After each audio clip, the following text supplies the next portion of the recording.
ನಮಸ್ಕಾರ. ಹೌಸ್ ಡ್ರೈವರಿಗೆ ಯಾರೆಲ್ಲ ಬರ್ತಾ ಇದ್ದೀರಾ, ಹೊಸದಾಗಿ ಬರೋವರಿಗೆಲ್ಲ ಇದೊಂದು ವಿಡಿಯೋ ಉಪಯೋಗ ಆಗುತ್ತೆ. ನಮ್ಮ ಕರ್ನಾಟಕದಿಂದ ಬರೋರಿಗೆ ಅಂದರೆ ಈ ವಿಡಿಯೋನ ಕಂಪ್ಲೀಟಾಗಿ ನೋಡಿ. ಹೌಸ್ ಡ್ರೈವರಿಗೆ ಬರೋದಾದರೆ ಅಲ್ಲಿದ್ದು ನಿಮ್ಮದು ಇಂಡಿಯಾದ ಡ್ರೈವಿಂಗ್ ಲೈಸೆನ್ಸ್ ಇರಲೇಬೇಕು. ಅದಾದ ತೊಗೊಂಡು ಬಂದು ನಿಮ್ಗೆ ಇಲ್ಲಿ ಲೈಸೆನ್ಸ್ ಮಾಡಿಸ್ತಾರೆ, ನಿಮ್ಮ ಸ್ಪಾನ್ಸರ್ ಲೈಸೆನ್ಸ್ ಮಾಡಿಸ್ತಾರೆ. ಮತ್ತು ನೀವು ಏರ್ಪೋರ್ಟಿಗೆ ಬಂದ ತಕ್ಷಣ ನಿಮಗೆ ರಿಸೀವ್ ಮಾಡ್ಕೊಳ್ಳೋದಕ್ಕೆ ಯಾರೋ ಕಪಿಲ್ ಕಡೆಯಿಂದ ಯಾರೊಬ್ರು ಇರ್ತಾರೆ ಏರ್ಪೋರ್ಟಲ್ಲಿ, ಅವ್ರು ರಿಸೀವ್ ಮಾಡ್ಕೊಂಡು ಬಂದು ನಿಮಗೆ ಫುಲ್ ರೆಸ್ಪಾನ್ಸಿಬಿಲಿಟಿ. ಊಟದ್ದು ಕೆಲವೊಂದು ಕಡೆ ಕೊಡ್ತಾರೆ, ಕೆಲವೊಂದು ಕಡೆ ಊಟ ಕೊಡೋಲ್ಲ. ರೂಮ್ದು ರೆಸ್ಪಾನ್ಸಿಬಿಲಿಟಿ ನಿಮ್ಮ ಸ್ಪಾನ್ಸರೇ ಕೊಡ್ತಾರೆ, ಸ್ಪಾನ್ಸರೇ ಕೊಡಬೇಕು ಕೂಡ. ಓಕೆನಾ? ಆನಂತರ ಸೌದಿದೆ ಗಾಡಿಗಳಿರುತ್ತೆ, ಸೌದಿ ಅರಬ್ನಲ್ಲಿ ಗಾಡಿಗಳಿರ್ತವೆ. ಮತ್ತು ಇಂಡಿಯಾದಲ್ಲಿ ಲೆಫ್ಟ್ ಸೈಡ್ ನಾವು ಡ್ರೈವಿಂಗ್ ಸೀಟ್ ಇರುತ್ತೆ.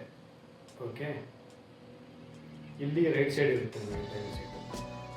ಓಕೆ, ಉಲ್ಟಾ ಆಗುತ್ತೆ. ಇದೊಂದು ನೀವು ಜ್ಞಾನ ಇಟ್ಕೊಳ್ಳಿ. ಮತ್ತು ಬಂದ ತಕ್ಷಣ ಒಂದು 15-20 ದಿವಸದೊಳಗಡೆ ನಿಮಗೆ ಎಕಾಮಾ ಕಾರ್ಡ್ ಮಾಡ್ತಾರೆ. ID ಕಾರ್ಡು ನಿಮಗೆ ಇಲ್ಲಿ ಜನ್ರೇಟ್ ಆಗುತ್ತೆ, ಸೌದಿ ಅರೇಬಿಯನ್ ಕಂಟ್ರಿದು. ಅದಾದ ನಂತರ 2 ವರ್ಷ ಎಗ್ರಿಮೆಂಟ್ ಸಮೇತ ಮಾಡ್ತಾರೆ. 2 ವರ್ಷದ ಮೇಲೆ ನಿಮಗೆ ಫ್ರೀಯಾಗಿ ಟಿಕೆಟು ನಿಮ್ಮ ಸ್ಪಾನ್ಸರೇ ಕೊಡ್ತಾರೆ, ಅವರೇ ಕೊಡಬೇಕು ಕೂಡ. ಆಮೇಲೆ ನೀವು ಹೋಗಿ ಮತ್ತೆ ಬೇಕು ಅಂದರೆ ಇವ್ರ ಹತ್ರಕ್ಕೆ ಬರ್ಬೋದು, ಇಲ್ಲ ಅಂದರೆ ನೀವು ಬೇರೆ ಟ್ರಾನ್ಸ್ಫರ್ ತೊಗೋಬೋದು. ಇದು ಸ್ಟಾರ್ಟಿಂಗ್ ಪಾಯಿಂಟು. ಮತ್ತು ಡ್ರೈವಿಂಗಿಗೆ ಬಂದು ಸ್ಯಾಲ್ರಿ ಬಂದುಬಿಟ್ಟು ನಿಮಗೆ 1400, 1500 ಇಷ್ಟೇ ಇರೋದು ಹೊಸೊಬ್ಬರಿಗೆ. ರಿಟರ್ನ್ ಏನಾದರೂ ಬರೋಂಗಿದ್ರೆ ನಿಮಗೆ 1800, 2000 ಇದಕ್ಕೂ ಮೇಲೆ ಸಿಗ್ಬೋದು. ಹೊಸೊಬ್ಬರಿಗೆ ಮಾತ್ರ 1400 ಕಾಮನ್ ಆಗಿ ಎಲ್ಲ ಕಡೆ ಸಿಗುತ್ತೆ. ಓಕೆ, ಅದರಲ್ಲಿ ನಿಮಗೆ ಟೈಮಿಂಗ್ಸ್ ಹೇಳ್ತೀನಿ ಕೇಳಿ. ನಿಮಗೆ ಟೈಮಿಂಗ್ಸ್ ಇರೋಲ್ಲ, ಯಾವುದೇ ಕಾರಣಕ್ಕೂ ಹೌದಾದರೆ ಟೈಮಿಂಗ್ಸ್ ಇರೋಲ್ಲ. 24/7 ನೀವು ಅಲರ್ಟಾಗಿ ಇರಬೇಕಾಗುತ್ತೆ. ಡ್ರೈವರ್ಗಳನ್ನ ಕರ್ಸೋದೆ ಅದಕ್ಕೆ. ನೀವು ಎನಿ ಟೈಮು ಅವೈಲಬಲ್ ನಮಗೋಸ್ಕರ ನೀವು ಇರಬೇಕು ಅಂತ ಉದ್ದೇಶಕ್ಕೋಸ್ಕರ ಡ್ರೈವಿಂಗ್ ಅವ್ರನ್ನ ಕರ್ಸ್ಕೋತಾರೆ. ಹಾಗಾಗಿ ನಿಮಗೆ ಯಾವುದೇ ಕಾರಣಕ್ಕೂ ಟೈಮಿಂಗ್ಸ್ ಕೊಡಲ್ಲ ನಿಮಗೆ. ಅವರು ಬೆಳಿಗ್ಗೆ ಫೋನ್ ಮಾಡಿದ್ರು ರೆಡಿ ಇರಬೇಕು, ಮಧ್ಯಾಹ್ನ ಮಾಡಿದ್ರು ರೆಡಿ ಇರಬೇಕು, ರಾತ್ರಿ 1 ಗಂಟೆಗೆ ಸಮೇತ ಫೋನ್ ಮಾಡಿದ್ರು ಅಲರ್ಟ್ ಆಗಿರಬೇಕು. ಇದು ಡ್ರೈವರ್ ಕೆಲಸ ಆಗಿರುತ್ತೆ. ಮತ್ತು 1500, 1400 ಇಷ್ಟೇ ಸಂಬಳ ಕೊಡೋದು, ಆಯಿತಾ? ಕೆಲವೊಬ್ಬರು ಒಳ್ಳೆ ಮಂಜಿರೋರು ಒಂದು 50-100 ರೂಪಾಯಿ ಟಿಪ್ಸು ಸಮೇತ ಕೊಡ್ತಾರೆ. ಅದು ನಿಮ್ಮ ಮೇಲೆ ಡಿಪೆಂಡ್ ಆಗುತ್ತೆ, ನಿಮ್ಮ ಬಿಹೇವಿಯರ್ ಮೇಲೆ ಡಿಪೆಂಡ್ ಆಗುತ್ತೆ 100%, ಆಯಿತಾ? ಒಳ್ಳೆ ಗುಡ್ ಬಿಹೇವಿಯರು, ಗುಡ್ ಕಲ್ಚರು ನಿಮ್ಮಲ್ಲಿದ್ದರೆ ಟಿಪ್ಸು ಎಲ್ಲ ಕೊಡ್ತಾರೆ. ಮತ್ತು ಸೂಪರ್ ಮಾರ್ಕೆಟಿಗೆ ಹೋಗೋದಿರುತ್ತೆ, ಬಟ್ಟೆ ಮಾರ್ಕೆಟಿಗೆ ಹೋಗೋದಿರುತ್ತೆ, ಕೆಲವು ಮಾಲ್ಗಳಿಗೆ ಹೋಗೋದಿರುತ್ತೆ. ಇದೇ ಓಡಾಟ, ದೊಡ್ಡ ಡ್ರೈವಿಂಗ್ ಇದೆಲ್ಲ. ಕೆಲವ್ರದ್ದು ಮೇಡಮ್ದವ್ರು ಹಾಸ್ಪಿಟಲ್ ಡ್ಯೂಟಿ ಇರುತ್ತೆ, ಮತ್ತು ನಮ್ಮ ಕಡೆ ಶಾಪಿಂಗು, ಈ ಥರ ಸಣ್ಣ ಪುಟ್ಟ ಡ್ಯೂಟಿ ಇರುತ್ತೆ. ಬಟ್ 24/7 ನೀವು ಅವ್ರ ಮನೆಯಲ್ಲೇ ಇರಬೇಕು. ಅವರಿಗೆ ಫೋನ್ ಮಾಡಿದ ತಕ್ಷಣ ಬರಬೇಕು. ಮತ್ತು ನಿಮಗೆ ಕಫಿಲ್ ಮನೆಯಲ್ಲಿ ಕೆಲವೊಂದು ಮನೆ ತೊಳೆಯೋದಿರುತ್ತೆ, ಅದನ್ನು ತೊಳ್ಕೊಬೇಕಾಗುತ್ತೆ ಇನ್ ಕೇಸ್. ಮತ್ತು ಅವ್ರ ಮೇಲೆ 2-3-4 ಗಾಡಿಗಳಿದ್ದರೆ ಗಾಡಿ ಸಮೇತ ನೀವೇ ಖುದ್ದಾಗಿ ವಾಶ್ ಮಾಡಬೇಕಾಗುತ್ತೆ, ಆಯಿತಾ? ವಾಶ್ ಮಾಡಿಕೊಂಡು ಮನೆಯನ್ನು ಕ್ಲೀನ್ ಮಾಡಿಕೊಂಡು, ಮನೆ ಕ್ಲೀನ್ ಮಾಡೋಕ್ಕೆ ಕದ್ದಾಮ ಅಂತಿರ್ತಾರೆ, ಮೇಡ್ ಅಂತಿರ್ತಾರೆ, ಆಯಿತಾ? ಅವ್ರು ಮಾಡ್ಕೊತಾರೆ ಒಳಗಡೆದೆಲ್ಲ. ಒಳಗಡೆ ನೀವು ಎಂಟ್ರಿ ಕೊಡೋಲ್ಲ. ಮತ್ತು ಹೊರಗಡೆ ಕಾರಿಡಾರು, ಮೆಟ್ಲಿಗಳು ಸಣ್ಣ ಪುಟ್ಟದು ಕ್ಲೀನ್ ಮಾಡ್ಕೊಳ್ಳೋದು, ಚಿಕ್ಕ ಪುಟ್ಟ ಕೆಲಸ ಇರುತ್ತೆ. ಇವೆಲ್ಲ ನೀವು ಮಾಡಬೇಕಾಗತ್ತೆ. ಇವೆಲ್ಲ ನೀವು ಭದ್ರಾಗಿ ಸೌದಿ ಅರೇಬಿಯಾಕ್ಕೆ ತಲೆಯಲ್ಲಿ ಇಟ್ಕೊಂಡು ಬರಬೇಕು ಬರೋಂಗಿದ್ದರೆ.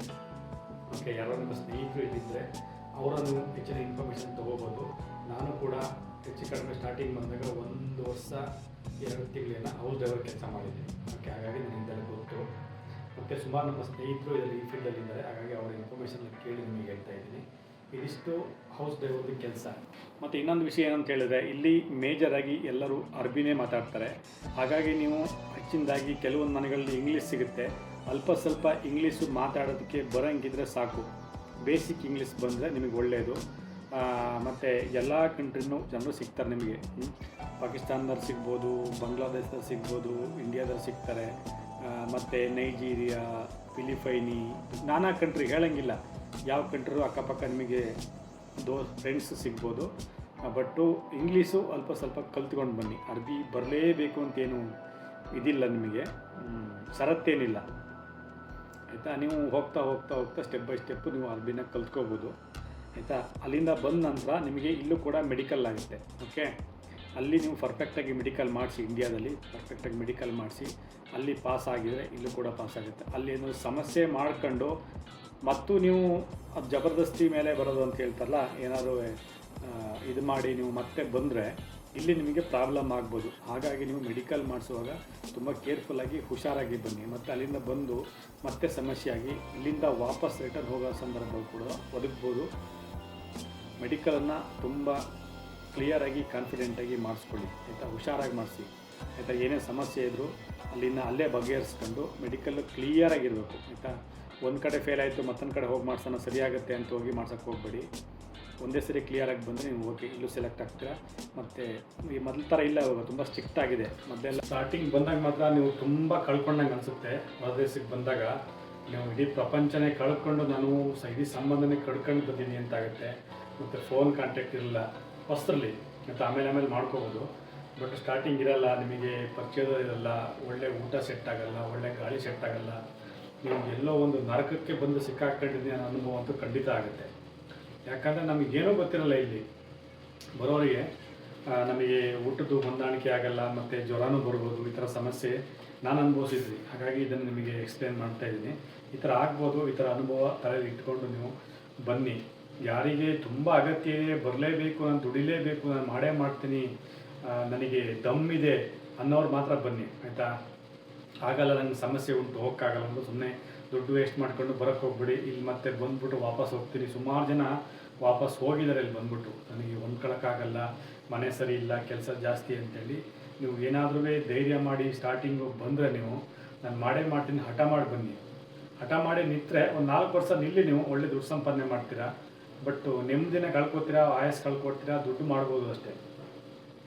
ಬಟ್ ಇದೆಲ್ಲ ತಲೆ ಇಟ್ಕೊಂಡು ನೀವು ಸ್ವಲ್ಪ ಗಟ್ಟಿ ಮನಸ್ಸು ಮಾಡಿ ಬಂದು ದುಡೀರಿ ಅಂತ ನಾನು ಹೇಳ್ತೀನಿ ಆಯಿತಾ. ಮತ್ತು ಅರ್ಧಂಬರ್ಧ ಮನಸ್ಸಿಟ್ಕೊಂಡು ಬಂದು ಓಡೋಗೋದಾದ್ರೆ ಬರೋಕ್ಕೆ ಹೋಗ್ಬೇಡಿ. ಇದಂತೂ ತಲೆ ಇಟ್ಕೊಳ್ಳಿ. ಬರೋರಿಗೆಲ್ಲ ವೆಲ್ಕಮ್ಮು. ಸೌದಿ ಅರೇಬಿಯಾ ಚೆನ್ನಾಗಿದೆ ಅಂತ ನಾನು ಹೇಳ್ತೀನಿ, ದುಡಿಬೋದು. ಮತ್ತು ಖರ್ಚೆಲ್ಲ ತುಂಬ ಕಡಿಮೆ ಇಲ್ಲಿ. ಇವಾಗ ಬಂದು 1 ರೂಪಾಯಿಗೆ 1 ರಿಯಾಲ್ಗೆ 25 ರಿಯಾಲ್ ಇಲ್ಲಿದ್ದು ಬೆಲೆ. 500 ರೂಪಾಯಿ ನಾವಿಗೆ ಕಳಿಸಿದರೆ 12,000 ಚಿಲ್ಲರೆ ನಿಮಗೆಲ್ಲ ಇಂಡಿಯಾದಲ್ಲಿ ಸಿಗುತ್ತೆ. ಇಷ್ಟು ಅಮೌಂಟು ಟ್ರಾನ್ಸ್ಫರೇಷನ್ಸ್ ಇದೆ. ನೋಡಿ ಬನ್ನಿ, ಬರೋರಿಗೆಲ್ಲ ಚೆನ್ನಾಗಿದೆ ಅಂತ ನಾನು ಹೇಳೋಕ್ಕೆ ಇಷ್ಟಪಡ್ತೀನಿ. ಬಂದು ದುಡ್ಕೊಂಡು ನಿಮ್ಮ ಕುಟುಂಬ, ಸಂಸಾರ, ಫ್ಯಾಮಿಲಿ, ಅಪ್ಪ ಅಮ್ಮನ ಚೆನ್ನಾಗಿ ನೋಡ್ಕೊಳ್ಳಿ ಅಂತ ನಾನು